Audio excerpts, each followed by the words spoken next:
Olá, bem-vindos ao podcast da PLMJ. Conhecimento jurídico, sustentabilidade, impacto social, cultura, Fundação PLMJ. Partilha de conhecimento que importa aos nossos clientes, partilha de cultura que importa a todos. Fique desse lado. No podcast de hoje falamos de um dos trending topics da década, transição energética. E temos connosco as pessoas certas para olhar para as várias dimensões desta mudança verdadeiramente disruptiva, que tem um objetivo muito ambicioso de neutralidade carbónica em 2050. Rui Oliveira Neves é o Head of Legal Operations da Galp. António Bento é professor da Universidade da Califórnia do Sul e acompanha de perto os temas da revolução energética a que estamos a assistir e que vai acelerar nos próximos anos. João Marcos Mendes, sócio da área de energia da PLMJ, junta-se à conversa. Sou a Alexandra Ferreira e cabe-me dar-vos as boas-vindas. Obrigada por terem aceito o convite para estarem no podcast da PLMJ. Rui, começava por si. Vivemos talvez como nunca um ponto em que a transição verde e a descarbonização se impõem como incontornáveis. A Galp está precisamente neste processo de transformação que é verdadeiramente disruptiva, alinhada com o desígnio recente dos Estados europeus que chegaram a este acordo para uma redução sem precedentes das emissões até 2030. Rui Oliveira Neves, como é que a Galp está a olhar para este tema? O que é que está a mudar na Galp e no seu posicionamento em termos energéticos? Olá, obrigado pelo convite. A forma como estamos a olhar, eu acho que é a forma certa, que é a forma de criar condições na transição energética dentro de uma empresa. É uma empresa petrolífera, é uma empresa que tem vindo a estar focada no setor petrolífero e que nos últimos 5 anos começou a fazer essa transição antecipando um trend. Este trend vai viver muito de tecnologia e, portanto, a transição vai-se fazer muito à custa de tecnologia. Graças a Deus, hoje em dia temos tecnologia que tem evoluído, nomeadamente a nível das renováveis. Eu diria que é uma das soluções, não é a única, mas é uma das soluções. E ao nível de tecnologias de captura de carbono, tecnologias de produção alternativa, nomeadamente o hidrogénio, mas também com biocombustíveis, com economia circular, com a capacidade de aproveitar aquilo que são os resíduos que todos criamos na nossa vida e conseguir dar-lhes uma nova vida, uma nova utilização. E, portanto, eu diria que qualquer que seja a solução, ela será sempre de diversidade tecnológica. Portanto, vamos precisar de diferentes tecnologias, vamos precisar de diferentes fontes para chegar a uma solução. Não vai ser uma solução única, não será só uma destas tecnologias que prevalecerá, será a combinação. Temos que ser consciente e perceber que não vamos mudar uma frota automóvel numa década. Portanto, a gente tem que garantir que essa frota automóvel vai sendo mudada e que a anterior é mais eficiente do ponto de vista de emissões.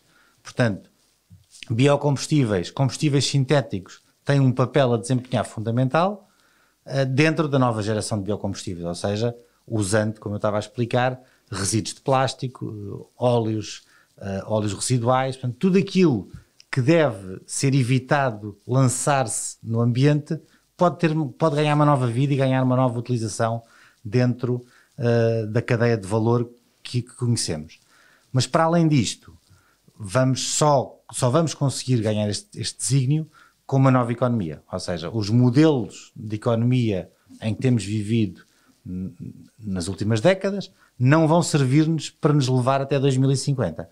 Portanto, nós vivemos já hoje novos modelos de economia que estão a surgir e vamos continuar a assistir a esse aprofundamento e essa aceleração de mudanças de paradigma ao nível do próprio modelo económico de negócio, e só com isso nós conseguiremos. Eu sou um believer da economia circular e, portanto, acredito que com a economia circular nós vamos chegar a esse ponto. Será uma das ferramentas, mas como lhe disse, Alexandra, acho que temos várias ferramentas que vamos ter que usar. Eu não resisto a perguntar, claro.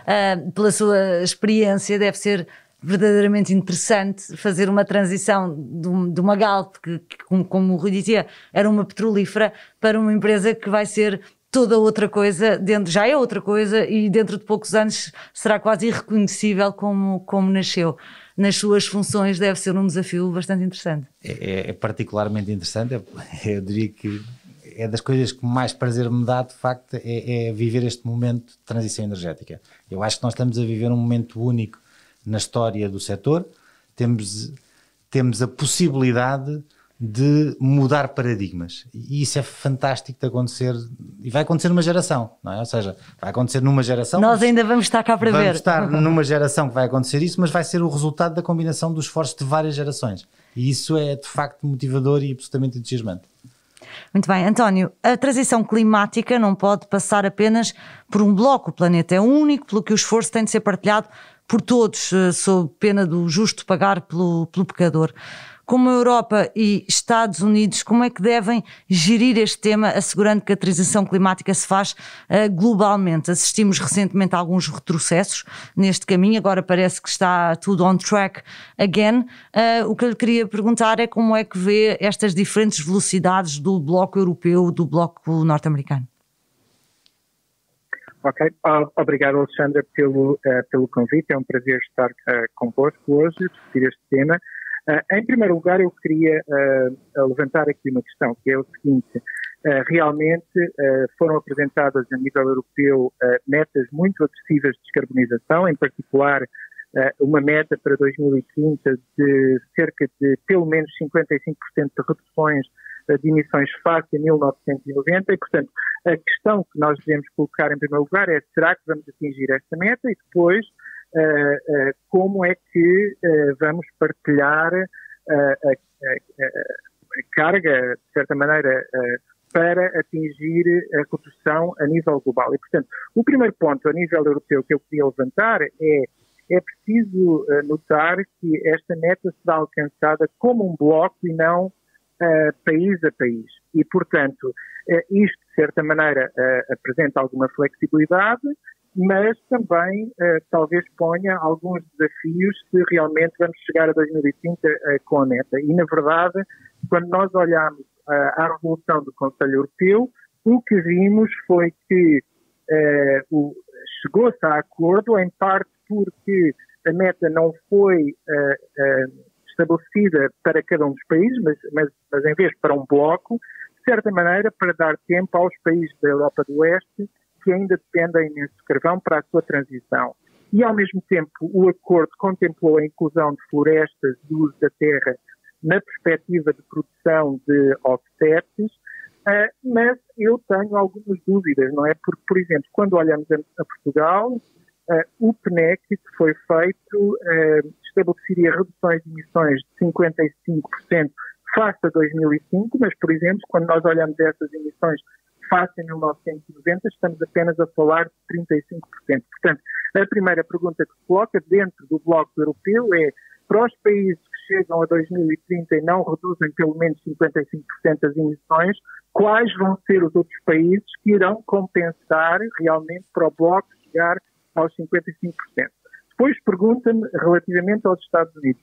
Bem, relativamente aos Estados Unidos, parece-me que ainda há aqui muitas dúvidas, não é? Por um lado temos a Califórnia com um programa muito ambicioso, realmente baseado no preço do carbono, mas ao nível dos Estados Unidos como país ainda não temos propriamente uma solução bulletproof, não é? Na verdade, porque há bastante divisões, mesmo dentro do Partido Democrata, sobre a forma mais credível de atingir estas reduções. Portanto, estamos com esperança que realmente a administração Biden avance com um projeto muito ambicioso, mas ainda há bastantes dúvidas. E eu queria levantar um ponto para finalizar, que é a seguinte questão. Realmente, com a Europa e com os Estados Unidos a avançarem muito rapidamente com estas metas, coloca-se a questão da competitividade de cada um destes blocos e, portanto, neste aspecto, o que a Comissão propôs, que me parece muito adequado, é a introdução de um imposto transfronteiriço de emissões, chamada Carbon Border Adjustment, que realmente protege os produtores ao nível europeu para manterem a sua competitividade internacional. Agora, a questão que se coloca é o que é que a China irá fazer e responder. Eu posso partilhar alguma da minha experiência pessoal. Eu fiz parte da delegação da Califórnia que tem estado a trabalhar com o governo chinês para o estabelecimento de um mercado de carbono. Claro que antes da pandemia esperava-se que o mercado começasse já agora em janeiro de 2021.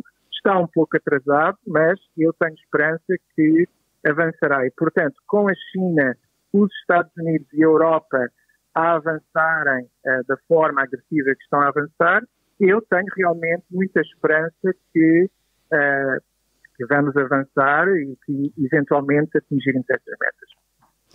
João, demos a volta ao mundo, estivemos a falar dos Estados Unidos, estivemos a falar da Europa, vamos falar também de Portugal. E em Portugal a transição energética tem sido sinónimo de renováveis. Hídrica, uma fase da eólica, um boom do solar. A eletricidade renovável é obviamente fundamental, mas não chegou o tempo de reconhecermos que sozinha não vai resolver o tema da neutralidade carbónica. Alexandra, e obrigado a todos, ao Rui e ao António pelo convite e por estarem aqui connosco.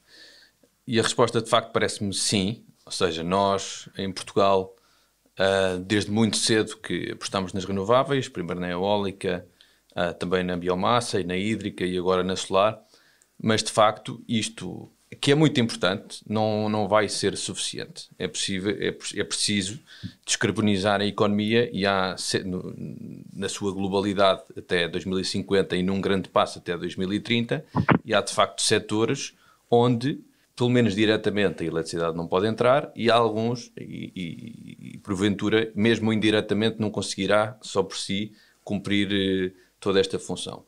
Porque é preciso ver que não só há setores como o setor do transporte vem à cabeça, transporte pesados, transporte aéreo, transporte marítimo, que dificilmente são eletrificáveis, assim como a indústria pesada, e mesmo produzindo gases renováveis, o hidrogênio verde produzido a partir da eletricidade, que será muito importante, dificilmente será ele sozinho a solução. Portanto, há de facto aqui outros caminhos que também temos que ter.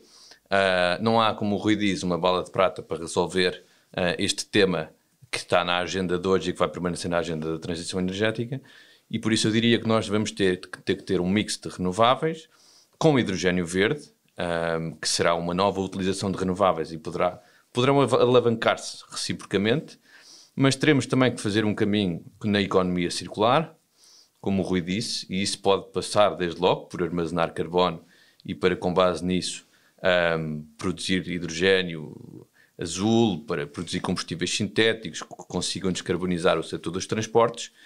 E de facto esta é uma componente muito importante, e aqui isto entronca noutra coisa que o António disse, que é precisamente a que vivemos num bloco. Portanto, nós dificilmente conseguiremos reduzir as nossas emissões quando o restante do mundo continuar a produzi-las.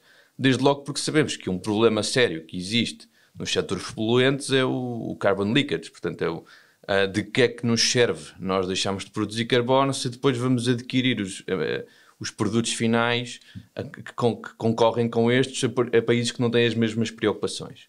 E daí esta taxa de que se fala e que o António falou pode ser muito importante, quanto mais não seja para ter um efeito persuasivo sobre outros países, e pode contribuir, aí sim, para que também cá os preços das licenças de emissão subam, como aliás estão a subir, e isso será um sinal importante para a indústria, para todos nós, que acho que já estamos a antecipar, de que é preciso investir em energia limpa, não só em eletricidade renovável, mas também em transformar toda uma máquina pesada que ainda funciona a combustíveis fósseis.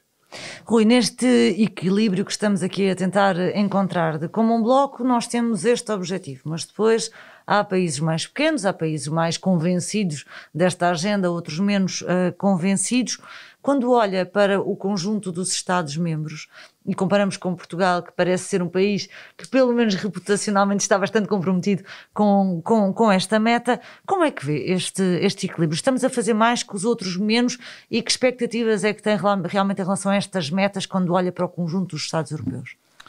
Alexandra, eu vou-lhe responder à pergunta, mas eu gostava de fazer aqui duas considerações para poder responder. Com certeza. A primeira, só para pôr um bocadinho de números em cima da mesa relativamente ao problema do CO2 estamos a falar, nós temos o bloco dos Estados Unidos, que representa mais ou menos 15% de emissões mundiais, temos o bloco da União Europeia, que são mais ou menos 9%, e depois quando falamos da China estamos a falar de 30%. Okay.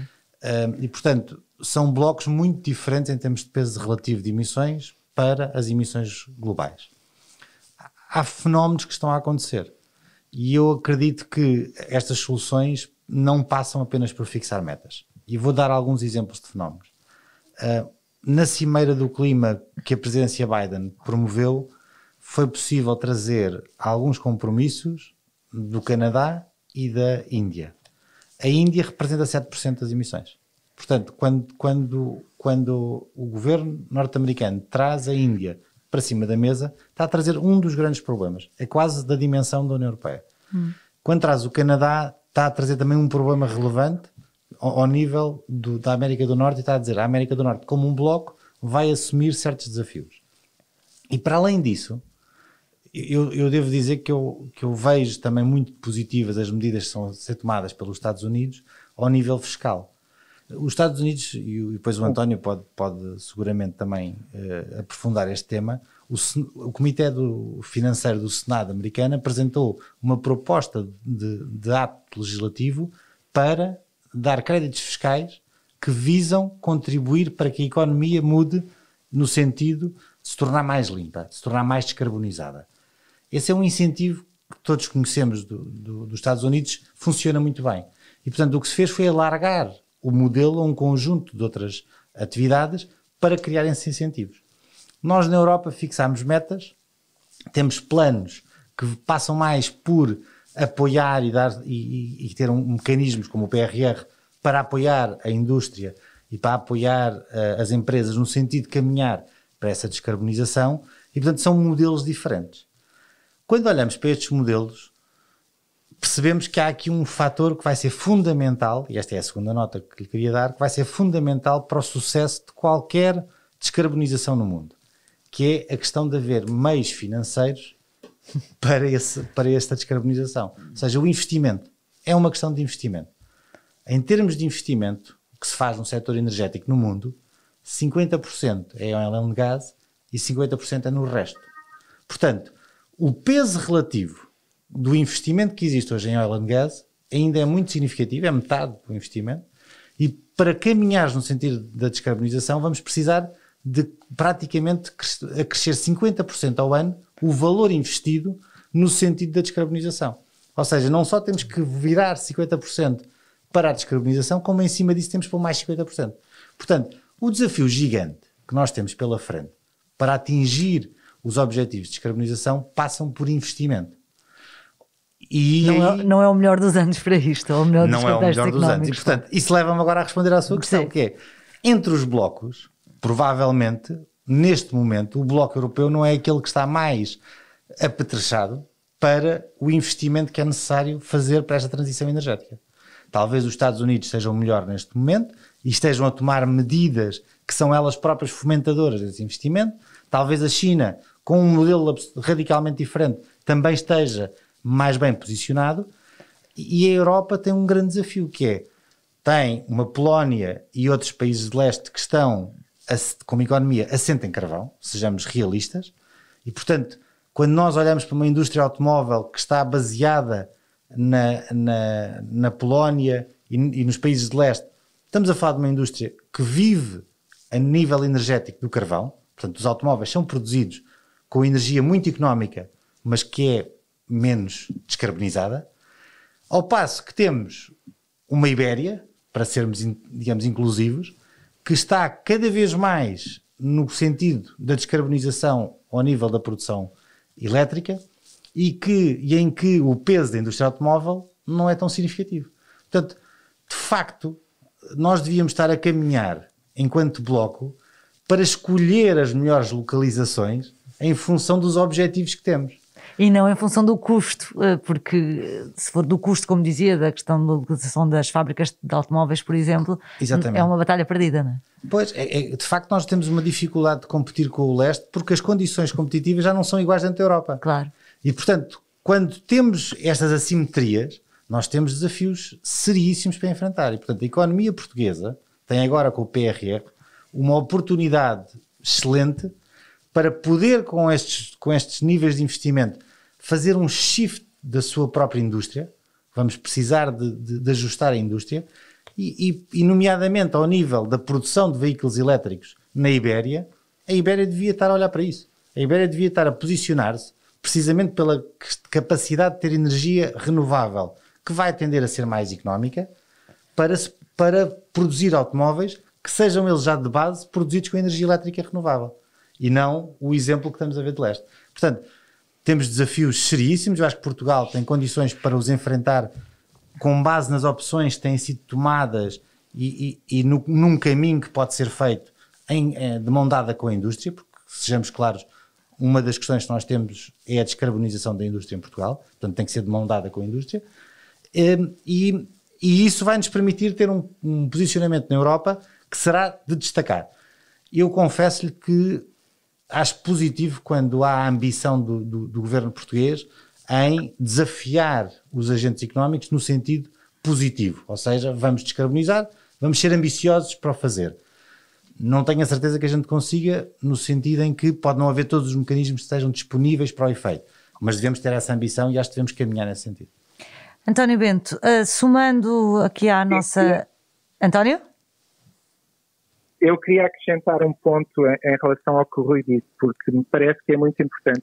Realmente, ao nível da Comissão Europeia, não só se pensou nos países da Europa como um bloco, mas quando se pensou nesta questão do imposto transfronteiriço de carbono, pensou-se na Europa como um bloco e no resto do mundo, mas não se pensou na competição que existe dentro da Europa. E eu acho que este continua a ser um dos problemas-chave que nós vemos ao nível europeu, que é a Europa não é os Estados Unidos e, portanto, cada país continua a ter o seu modelo de desenvolvimento económico e, portanto, aqui parece-me que é muito importante pensarmos também na descarbonização como uma oportunidade de crescimento económico para Portugal. E, portanto, eu gostaria de ver uma discussão um bocadinho mais profunda dos investimentos do plano de resiliência e recuperação, porque, por exemplo, se olharmos ao nível dos transportes, e o Rui estava a falar dos transportes, o que nós vemos no plano de resiliência é um investimento muito grande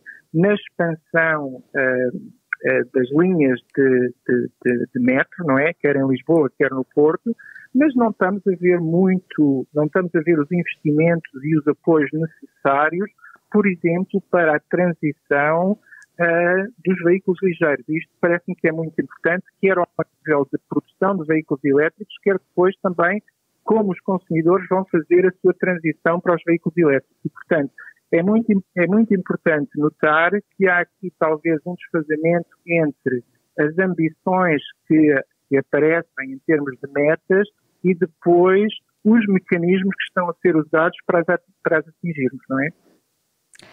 António, somando ao seu comentário, abrindo aqui mais uma das dimensões desta reflexão sobre a transição energética, há uma limitação acrescida quando falamos de eletricidade renovável, que tem a ver com o facto de não ser armazenável. Nós hoje temos duas tecnologias emergentes que são capazes de suprir este gap, que são as baterias e o hidrogênio. E a Califórnia, e o António junta-se a nós em direto da Califórnia, é um dos locais do mundo onde as baterias mais se têm desenvolvido. Como é que vê o papel de cada uma destas no sistema elétrico no futuro? Bem, eu vejo esse papel é absolutamente fundamental e a verdade, o que eu diria em relação às baterias é que temos hoje modelos económicos de armazenamento que seriam impensáveis há alguns anos atrás. Por exemplo, se olharmos às baterias de lítio, não é? Os preços caíram cerca de 80% entre 2010 e 2017. Para vos dar alguns números, por exemplo, em 2010 estávamos com preços na ordem dos $1.000 por quilowatt e em 2017 já baixaram para cerca de 209 e, portanto, temos realmente uma grande inovação que vem sobretudo do setor privado, não é? Na produção de baterias, em parte porque a procura existe, porque também houve políticas para promover a transição da eletrificação dos transportes. E parece-me também que as baterias vão ter um papel muito importante, porque também estão ligadas a políticas de transição para smart grid. E aqui na Califórnia realmente estamos a apostar muito forte. E depois diria que as baterias são também muito interessantes pela perspectiva de termos consumidores a serem os seus próprios produtores de energia. Por exemplo, vou-vos dar o meu exemplo pessoal, não é? Na minha casa tenho painéis solares, depois tenho a bateria da Tesla que me ajuda a armazenar a energia e espero que no futuro a própria bateria do carro também sirva de armazenamento e, portanto, ter a ligação do mercado energia solar ao nível descentralizado com a casa, com o carro. Portanto, isto parece-me um modelo económico muito interessante. E depois, claro, que a parte de bateria de armazenamento de hidrogênio, como é óbvio, é muito importante. Porquê? Porque uma vez usando a produção de hidrogênio com eletrolisadores, cria-se um mercado para o uso excesso de eletricidade, não é? Depois pode ser armazenado e uma vez armazenado pode ser outra vez convertido em eletricidade e usado em fuel cells. Portanto, parece-me que vai haver aqui uma oportunidade muito grande. João, estamos sempre a falar deste equilíbrio entre quadro macroeconómico, se temos capacidade de investimento, se os governos estão alinhados na mesma direção e depois, se tudo isto correr bem, os quadros legais também têm que dar algum suporte a estes desígnios que nós assumimos, seja como bloco, seja com o contributo de cada país para esse objetivo global. Quando olhas para o desenvolvimento dos gases renováveis, estamos a olhar para grandes desafios. Já temos um quadro legal que os acomoda e o regulamentar também já está aprovado. E em breve vêm os leilões. Isto é suficiente? Alexandre, antes de mais, eu vou responder a essa pergunta, mas queria só comentar aquilo que o Rui disse, precisamente, que eu acho que é uma vantagem competitiva que nós temos e que às vezes não nos apercebemos. É que hoje em dia, de facto, há muitos investimentos que só se fazem. O investimento é feito a pensar em 10, 20 anos, a longo prazo, e há muitos investimentos que se fazem com um critério-chave hoje em dia, que é o critério da energia verde. E nós aí temos uma vantagem competitiva, designadamente sobre os países de leste, que são, em muitos aspectos, rivais nossos. E, portanto, é um ponto que nós podemos e devemos aproveitar no sentido de atrair investimento, não só para o setor energético, mas investimento de grandes indústrias que dependem muito da eletricidade para serem competitivas. E acho que aqui temos claramente uma vantagem.